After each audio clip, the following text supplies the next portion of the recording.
आज मैं आपको एक ऐसी दिव्य कथा सुनाने जा रहा हूं जो हमारे दिलों में श्रद्धा और भक्ति की लहर जगा देती है। ये कहानी है उन देव की जो भक्तों के अपार प्रेम से भगवान बने, जिन्हें आज पूरा संसार खाटू श्याम जी के नाम से जानता है। वे देव जिन्हें हारे का सहारा कहा जाता है, जो निराश और दुखी मन वालों के लिए आशा की किरण बनते हैं। भारत की इस पावन धरती पर अनेक देवताओं ने अवतार लिया है, लेकिन खाटू श्याम जी की कथा कुछ अलग है। उनकी महिमा इसलिए और भी विशेष है क्योंकि वे केवल भक्तों के प्रेम और श्रद्धा से ही भगवान का दर्जा पाए हैं। जब कोई व्यक्ति जीवन की कठिनाइयों से घिरा होता है, जब उसे लगता है कि सब कुछ समाप्त हो गया है, जब दुनिया भर की शक्तियां उसके विरुद्ध खड़ी हो जाती हैं, तब वो खाटू श्याम जी के दरबार में जाता है और कहता है, हे श्याम बाबा, आप तो हारे का सहारा है। इस संसार में अनेक देवी देवता हैं जो अपने भक्तों की रक्षा करते हैं, लेकिन खाटू श्याम जी की विशेषता यह है कि वे विशेष रूप से उन लोगों के साथ खड़े होते हैं जो हार चुके हैं, जो टूट चुके हैं, जिनके पास कोई आशा नहीं बची है। यही कारण है कि उन्हें हारे का सहारा कहा जाता है।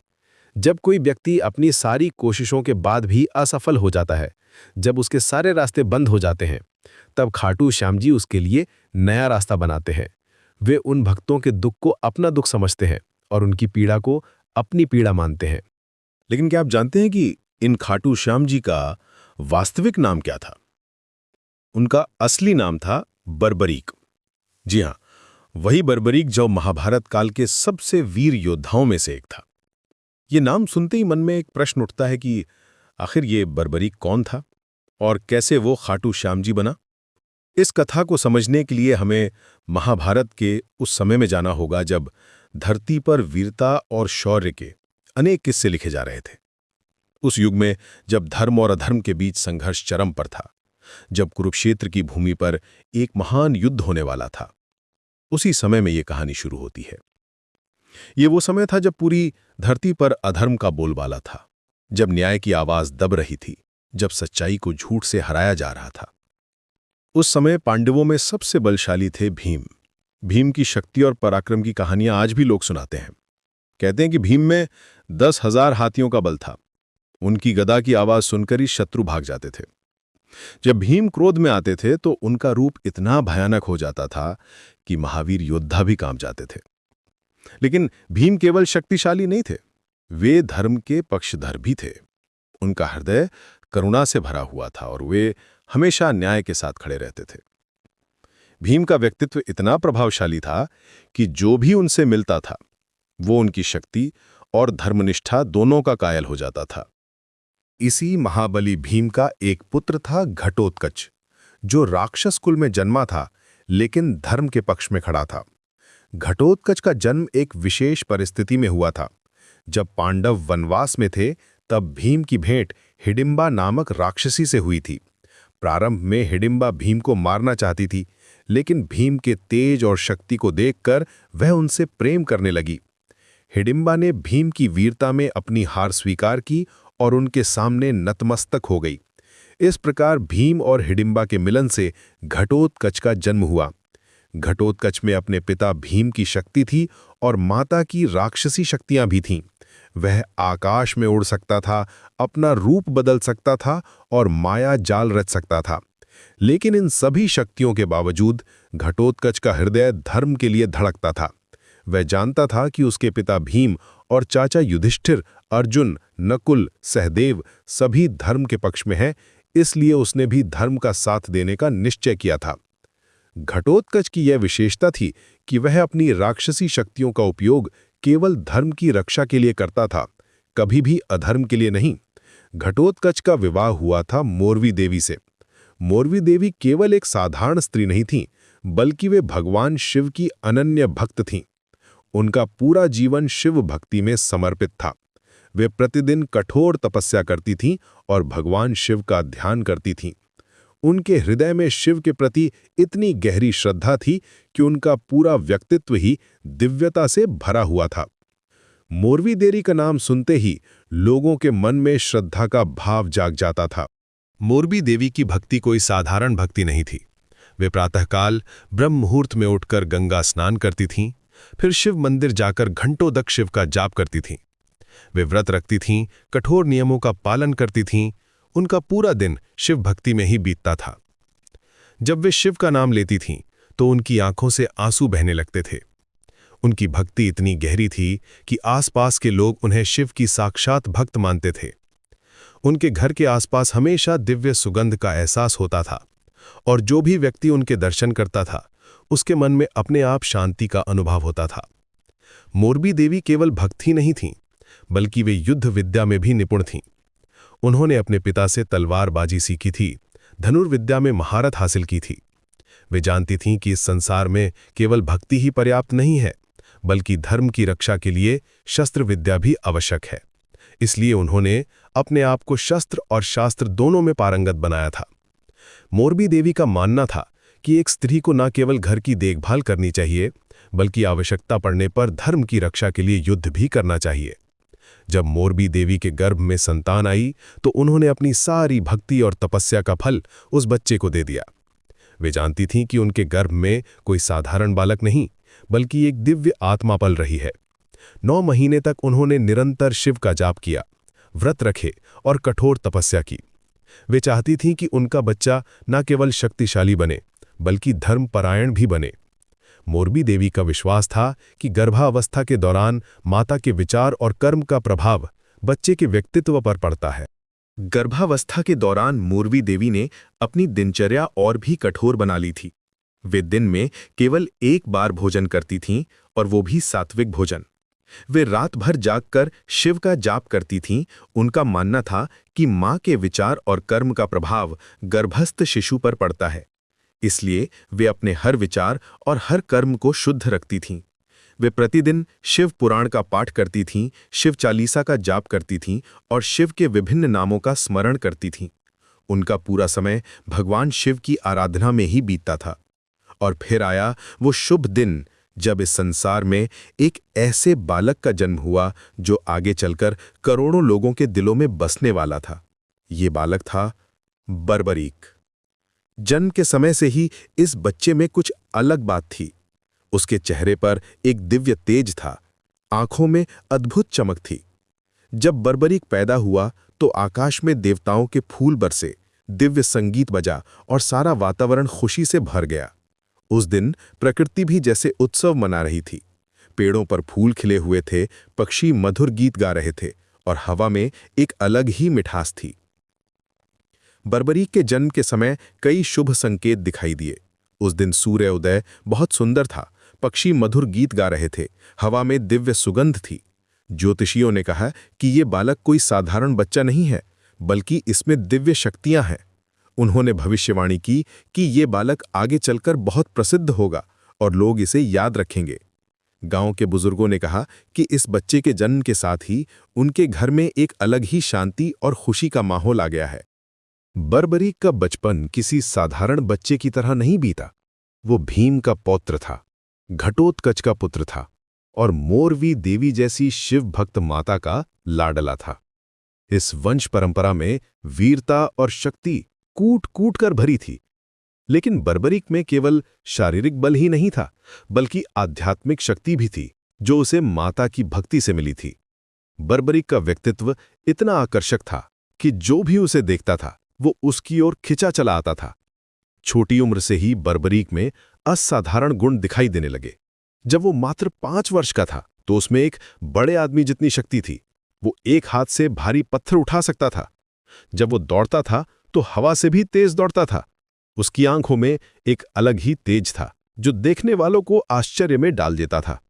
बर्बरीक की स्मरण शक्ति भी अद्भुत थी।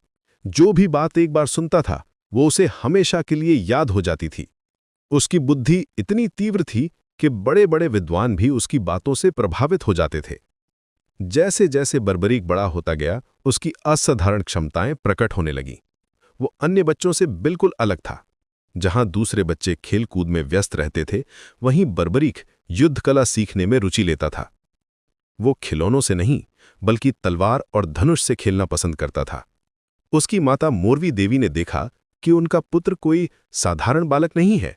बर्बरीक में एक प्राकृतिक योद्धा की सभी विशेषताएं थीं: साहस, दृढ़ता, तेज बुद्धि और सबसे बढ़कर न्याय के प्रति प्रेम। बर्बरीक की रुचि देखकर मोरवी देवी समझ गईं कि उनके पुत्र में योद्धा बनने की प्रबल इच्छा है। उन्होंने निश्चय किया कि वे अपने पुत्र को सर्वश्रेष्ठ योद्धा बनाएंगी। मोरवी देवी स्वयं युद्ध विद्या में निपुण थीं। उन्होंने अपने पुत्र बर्बरिक को तलवारबाजी, धनुर्विद्या और अन्य युद्ध कलाएं सिखाना शुरू किया। मोरवी देवी का मानना था कि केवल शारीरिक शक्ति ही पर्याप्त नहीं है, बल्कि तकनीक और कुशलता भी आवश्यक है। प्रारंभ में मोरवी देवी ने बर्बरिक को तलवार पकड़ना सिखाया। छोटी उम्र में तलवार पकड़ना आसान नहीं था, लेकिन बर्बरिक ने कुछ ही दिनों में तलवार को इस तरह पकड़ना सीख लिया जैसे वह उसका पुराना साथी हो। फिर मोरवी देवी ने उसे तलवार चलाने की बुनियादी बातें सिखाईं, कैसे हमला करना है, कैसे बचाव करना है, कैसे संतुलन बनाए रखना है। मोरवी देवी ने बर्बरिक को यह भी सिखाया कि युद्ध केवल शारीरिक शक्ति का खेल नहीं है, बल्कि यह मानसिक चतुराई का भी खेल है। बर्बरिक इन सभी विद्याओं को इतनी तेजी से सीखता था कि मोरवी देवी भी आश्चर्यचकित रह जाती थी। जो बातें दूसरे बच्चे महीनों में सीखते थे, बर्बरिक उन्हें दिनों में सीख जाता था। उसकी स्मरण शक्ति अद्भुत थी और उसकी एकाग्रता भी असाधारण थी। जब वह अभ्यास करता था तो घंटों तक बिना थके अभ्यास करता रहता था। बर्बरिक की यह विशेषता थी कि वो हर तकनीक को न केवल सीखता था, बल्कि उसमें अपना नया अंदाज भी जोड़ता था। धनुर्विद्या सीखते समय बर्बरी की प्रतिभा और भी स्पष्ट रूप से दिखाई दी। पहली बार धनुष हाथ में लेते ही उसने निशाने पर तीर मारा। मोरवी देवी ने उसे दूर के लक्ष्य दिखाए, छोटे लक्ष्य दिखाए, हिलते दुलते लक्ष्य दिखाए। बर्बरीक हर बार सटीक निशाना लगाता था। कुछ ही महीनों में वह इतना कुशल हो गया कि वह आंख बंद करके भी निशाना लगा सकता था। बर्बरीक की धनुर्विद्या देखकर लोग कहते थे कि ये बालक अर्जुन की तरह महान धनुर्धर बनेगा। कुछ ही वर्षों में बर्बरीक ने अपनी माता से सारी युद्ध विद्याएं सीख लीं।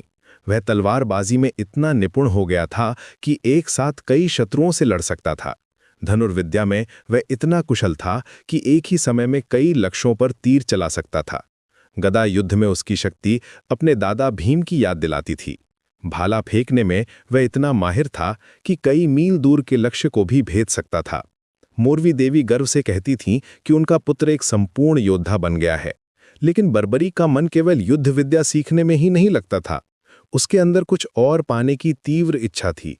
वह चाहता था कि उसे कोई ऐसी शक्ति मिले जो अजेय हो, जो कभी असफल ना हो। वह देखता था कि संसार में अनेक योद्धा हैं, अनेक वीर हैं, लेकिन वह चाहता था कि वह सबसे अलग हो, सबसे शक्तिशाली हो। बर्बरीक के मन में यह भावना थी कि केवल सामान्य युद्ध कौशल से धर्म की पूर्ण रक्षा नहीं हो सकती। इस इच्छा के पीछे बर्बरीक का एक गहरा उद्देश्य था। वो जानता था कि संसार में अधर्म बढ़ रहा है, बुराई फैल रही है।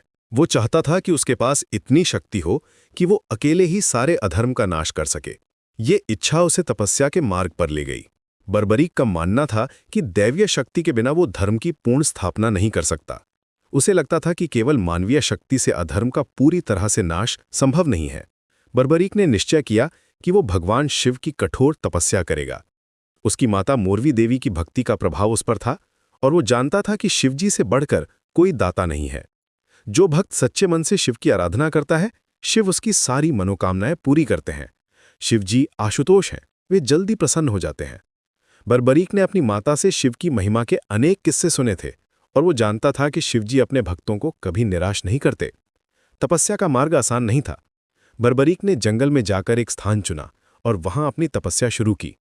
ये जगह एक पहाड़ी पर थी जहां चारों ओर घने जंगल थे। यहां दिन में तेज धूप होती थी और रात में कड़ाके की ठंड। जंगली जानवर भी इधर उधर घूमते रहते थे। लेकिन बर्बरीक को इस सब बातों की चिंता नहीं थी। वो जानता था कि तपस्या का मार्ग कष्टों से भरा होता है, लेकिन जो इन कष्टों को सहन कर लेता है उसे दैवी आशीर्वाद मिलता है। वो दिन रात शिव का ध्यान करता और ओम नमः शिवाय का जाप करता। उसने अपना सारा ध्यान भगवान शिव में लगा दिया था। भूख प्यास की परवाह ना करते हुए, गर्मी सर्दी की चिंता ना करते हुए वो निरंतर तपस्या में लीन रहता था। वो केवल फल फूल खाता था, कभी कभी तो केवल पानी पीकर ही रह जाता था। बर्बरीक की तपस्या में एक अद्भुत दृढ़ता थी। वो जानता था कि बिना कष्ट उठाए कोई भी महान उपलब्धि संभव नहीं है। बर्बरीक की तपस्या केवल शारीरिक कष्ट सहना नहीं था, बल्कि मानसिक एकाग्रता भी थी। वो अपने मन को पूरी तरह से शिव में लगाए रखता था।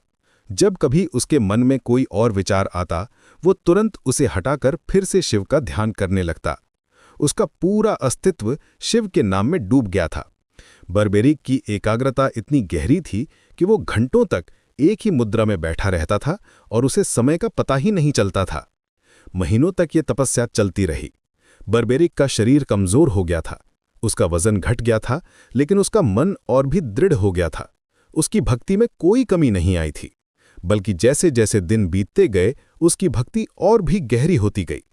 वो जानता था कि भगवान शिव अवश्य उसकी तपस्या से प्रसन्न होंगे। बर्बेरिक के चेहरे पर एक अलग ही तेज आ गया था। उसकी आंखों में दिव्यता की चमक थी। तपस्या के दौरान कई बार बर्बेरिक की परीक्षा भी हुई। कभी तेज बारिश होती और वो भीगता रहता, कभी तूफान आता और पेड़ों की शाखाएं उस पर गिरतीं, कभी जंगली जानवर उसके पास आकर दहाड़ते। लेकिन बर्बेरिक अपनी तपस्या में इतना लीन था कि उसे इन सब बातों का पता ही नहीं चलता था। कभी कभी सांप उसके पास आकर लिपट जाते, लेकिन वो भी उसकी तपस्या की शक्ति से प्रभावित होकर शांत हो जाते थे। और फिर आया वो दिन जब भगवान शिव बर्बरीक की कठोर तपस्या से प्रसन्न हो गए। आकाश में बादल गरजे, बिजली चमकी और पूरा वातावरण दिव्य प्रकाश से भर गया। एक अद्भुत सुगंध हवा में फैल गई। देवताओं के ढोल नगाड़े बजने लगे और फिर साक्षात भगवान शिव प्रकट हुए। उनके प्रकट होते ही पूरा जंगल दिव्य प्रकाश से जगमगा उठा।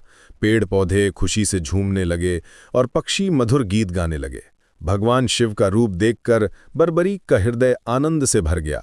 शिवजी के मस्तक पर चंद्रमा शोभा पा रहा था, गले में नाग लिपटा हुआ था, हाथ में त्रिशूल था। उनके दर्शन मात्र से बर्बरीक का पूरा शरीर रोमांचित हो गया। वो समझ गया कि उसकी तपस्या सफल हो गई है। भगवान शिव का तेज इतना अद्भुत था कि बर्बरीक की आंखों से आंसू बहने लगे। ये खुशी के आंसू थे, कृतज्ञता के आंसू थे। बर्बरीक ने भगवान शिव के चरणों में अपना मस्तक रखा और कहा, हे महादेव, आपके दर्शन पाकर मेरा जीवन धन्य हो गया। आपकी कृपा से ही मैं ये तपस्या कर सका हूं। आपके बिना मैं कुछ भी नहीं हूं। भगवान शिव ने बर्बरीक से कहा, वत्स, मैं तुम्हारी तपस्या से अत्यंत प्रसन्न हूं। तुम्हारी भक्ति और दृढ़ता देखकर मेरा हृदय प्रसन्न हो गया है। तुमने जिस निष्ठा से मेरी आराधना की है वो अद्भुत है। मांगो, क्या चाहिए तुम्हें? भगवान शिव की आवाज में अपार करुणा थी और उनकी आंखों में बर्बरीक के लिए पिता जैसा प्रेम था। बर्बरीक ने विनम्रता से कहा, हे भगवान, मुझे ऐसी शक्ति दीजिए जो कभी असफल ना हो। मुझे ऐसे अस्त्र दीजिए जो हमेशा अपने लक्ष्य को भेदें। मैं चाहता हूं कि मैं धर्म की स्थापना कर सकूं और अधर्म का नाश कर सकूं। बर्बरीक की आवाज में दृढ़ता थी, लेकिन साथ ही विनम्रता भी थी। भगवान शिव मुस्कुराए और बोले, तथास्तु, मैं तुम्हें 3 अमोघ बाण देता हूं। ये बाण कभी भी अपने लक्ष्य को चूकेंगे नहीं। पहला बाण उन सभी वस्तुओं पर निशान लगा देगा जिन्हें तुम बचाना चाहते हो। दूसरा बाण उन सभी वस्तुओं पर निशान लगा देगा जिन्हें तुम नष्ट करना चाहते हो। और तीसरा बाण उन सभी को नष्ट कर देगा जिन पर दूसरे बाण का निशान होगा। यह वरदान सुनकर बर्बरीक अत्यंत प्रसन्न हुआ। उसे लगा कि अब वो संसार का सबसे शक्तिशाली योद्धा बन गया है। 3 बाणों से ही वो किसी भी युद्ध को समाप्त कर सकता था। ये शक्ति इतनी अद्भुत थी कि स्वयं देवता भी इससे चकित थे। बर्बरीक समझ गया था कि ये कोई साधारण वरदान नहीं है, बल्कि एक अद्भुत दैवी शक्ति है जो उसे मिली है। भगवान शिव ने बर्बरीक को समझाते हुए कहा, पुत्र, ये शक्ति तुम्हें बहुत बड़ी जिम्मेदारी के साथ मिली है। इसका उपयोग हमेशा धर्म के लिए करना, अधर्म के सामने कभी झुकना मत। याद रखना कि शक्ति का सदुपयोग करने वाला महान बनता है और दुरुपयोग करने वाला नष्ट हो जाता है। भगवान शिव की ये सीख बर्बरीक के हृदय में गहराई से बैठ गई। इन 3 अमोघ बाणों को पाकर बर्बरीक की शक्ति असीमित हो गई थी। वो जानता था कि अब कोई भी शत्रु उसके सामने टिक नहीं सकता। पहले बाण से वो अपने मित्रों और धर्म के पक्षधरों को चिन्हित कर सकता था, दूसरे बाण से शत्रुओं को चिन्हित कर सकता था और तीसरे बाण से सभी शत्रुओं का नाश कर सकता था। लेकिन उसे ये नहीं पता था कि यही शक्ति आगे चलकर उसके जीवन में एक बड़ा मोड़ लेकर आएगी। बर्बरीक अपनी माता मोरवी देवी के पास वापस लौटा। माता ने देखा कि उनके पुत्र में अब एक अलग ही तेज है। उसके चेहरे पर दिव्यता की चमक थी, उसकी आंखों में एक अलग ही गहराई थी। वे समझ गईं कि भगवान शिव ने उनके पुत्र को कोई विशेष वरदान दिया है। बर्बरीक ने अपनी माता को सारी बात बताई। मोरवी देवी की खुशी का ठिकाना न था कि उनके पुत्र को स्वयं भगवान शिव का आशीर्वाद मिला है। मोरवी देवी ने अपने पुत्र को गले लगाया और कहा कि पुत्र, ये शक्ति तुम्हें भगवान शिव का आशीर्वाद है। इसका सदुपयोग करना। हमेशा याद रखना कि शक्ति का उपयोग केवल धर्म की रक्षा के लिए करना है। कभी भी अहंकार में मत आना। शक्ति मिलने पर अक्सर लोग अहंकारी हो जाते हैं, लेकिन तुम्हें हमेशा विनम्र रहना है। मोरवी देवी ने अपने पुत्र को यह भी समझाया कि शक्ति केवल तभी सार्थक है जब उसका उपयोग दूसरों की भलाई के लिए किया जाए। उन्होंने कहा कि पुत्र, तुम्हारे पास अब अद्भुत शक्ति है, लेकिन इस शक्ति